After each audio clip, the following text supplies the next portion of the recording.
वर्षक बालक है, पितृहीन बालक है, तो ओकर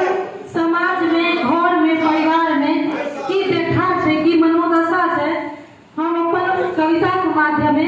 ओकरा चित्रण करबाक प्रयास कर रहल छी। जे कमला जी से कबूला के लिए नवका खुर्चा फंसा देबे, नव खेल